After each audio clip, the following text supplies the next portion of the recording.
More than 3,000 former Optimum Coal mine workers are still in limbo. This after the former Gupta-owned mine closed down in February 2018 with outstanding salaries for the miners. The mine was placed under business rescue. For 2 years now, the miners have been struggling to make ends meet. SABC News reporter Tumelo Machogo is spending the day with a couple of them to find out how life has been since the closure of the mine. Tumelo, a very good morning to you. Thank you so much for joining us. It's over to you. Well, Simpiwe, good morning. Actually, it's just a bleak Christmas here and a bleak festive season for the community here in Middelburg, especially for those 3,800 miners that used to work for Optimum Mine. When the mine closed in 2018, on February 2018, all of the miners, they were not paid for 6 months. So those miners, they're still in limbo. They don't know where they're going to get their money, and if they're still going to be paid those money that they're still owed to them. Many of them, they own property. Many of them, they own cars. So they are still in limbo. They don't know what is going to happen to them, and also if really they're going to receive any money. But let's speak to some of them, because they are the people who are actually affected by this, by the closure of the mine of Optimum Mine.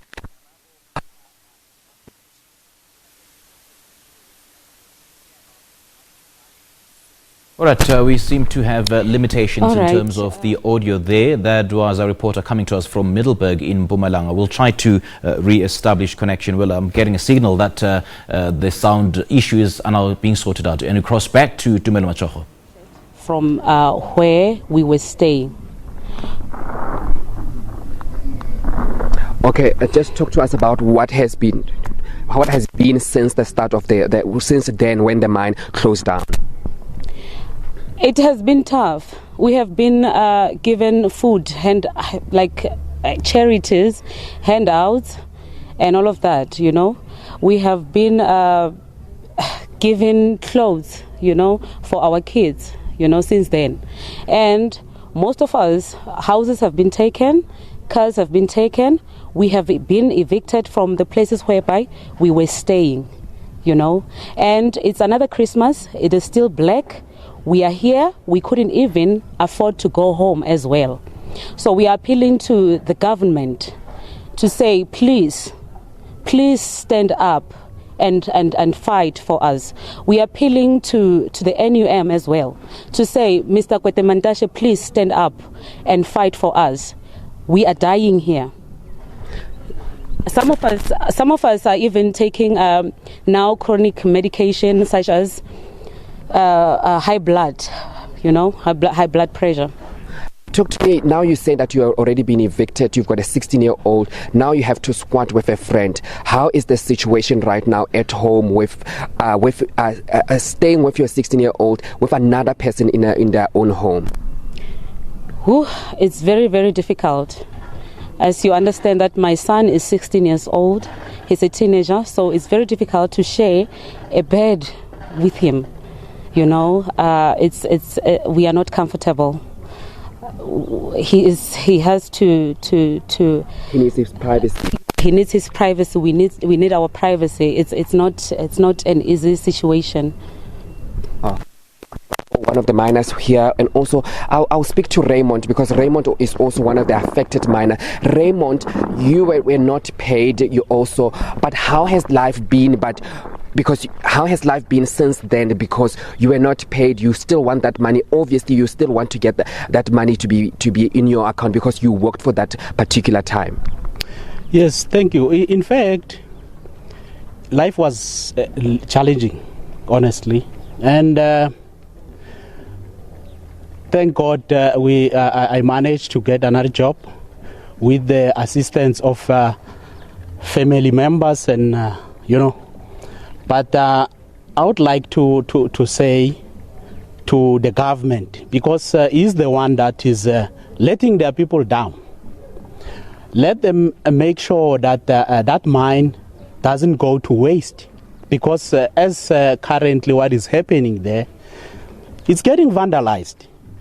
Honestly, it's getting vandalized. You can imagine the person that is going to purchase that mine. How much must he spend to get the mine back to operation? And those people that are still unemployed, it's very painful. It's very painful. Let the government please take action. Well, that's Raymond.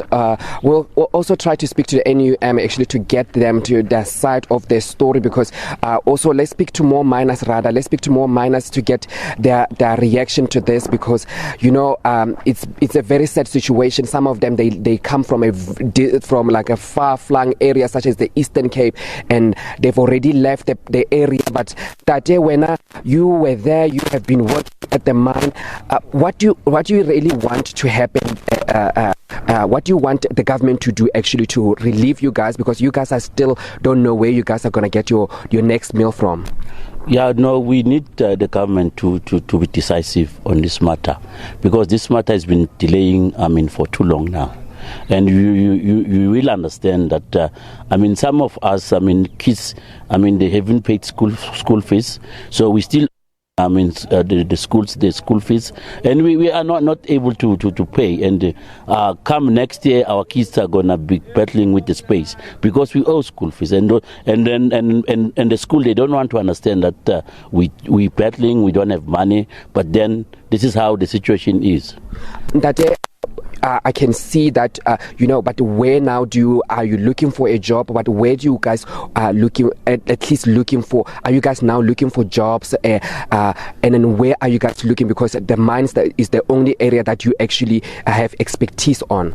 Yeah, you'll understand that this area, is predominantly by the mines. So there's no other source of income, for 90% of the community.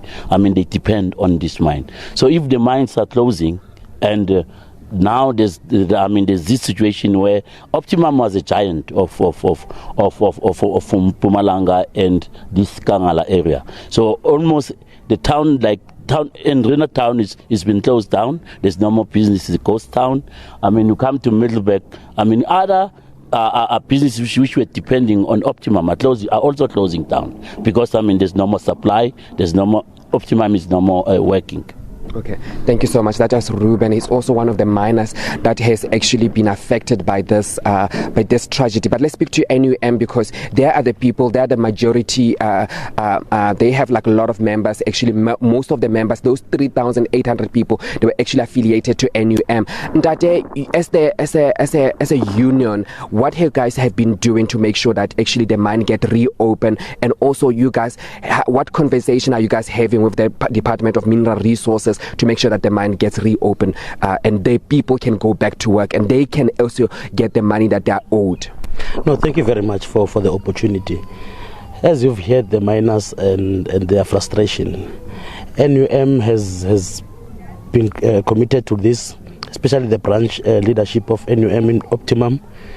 We've been with this process since last year, 2018, February.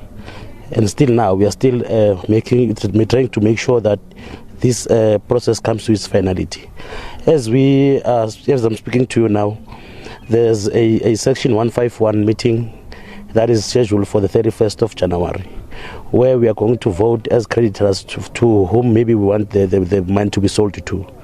Secondly, we are having another process that we want to embark on, where we are going to have maybe 3 mining companies in the meantime to go and mine in the meantime the pits, the coal and the pits that is still there, just to make sure that that mine is not deteriorating. We've, as the union also, we have made sure that we have recommended 3, of which I cannot divulge now, it's still very prematurely. And the second week of January, we are going to make sure that these companies, they employ these employees, because they still have got their first right of refusal in terms of the employment. So as the union, we are saying we are still here. And honestly, we must say that the process is dragging, and is dragged by the lack of commitment from our government. Because one of the major creditors is Eskom, which is a state-owned entity, and those are the creditors that are dragging this thing. Because Eskom must, if maybe they voted on the 10th of December for the creditor or the company that wanted to vote, wanted to buy, we should have speaking a different language today. Since last year, again on the very same day, the 10th of December 2018, we had our first Section 151 meeting, where again ESCOM postponed the meeting due to no sufficient time given to them to peruse the business rescue plan. So I'm saying from the Department of Mineral and Resources, the minister has been there, but lately we haven't heard anything. These miners are speaking the truth. They are suffering the cost. Indeed, they are. Okay, thank you so much.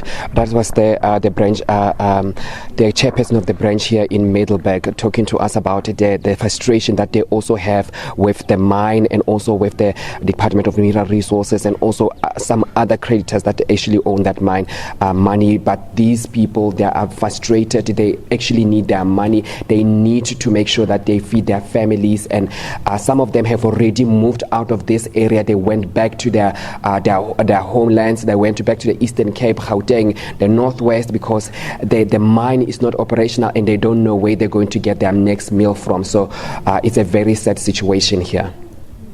Very dire indeed. Tumelo, thank you so much for your time. That was our reporter Tumelo Machogo speaking to us live from Middelburg in Mpumalanga.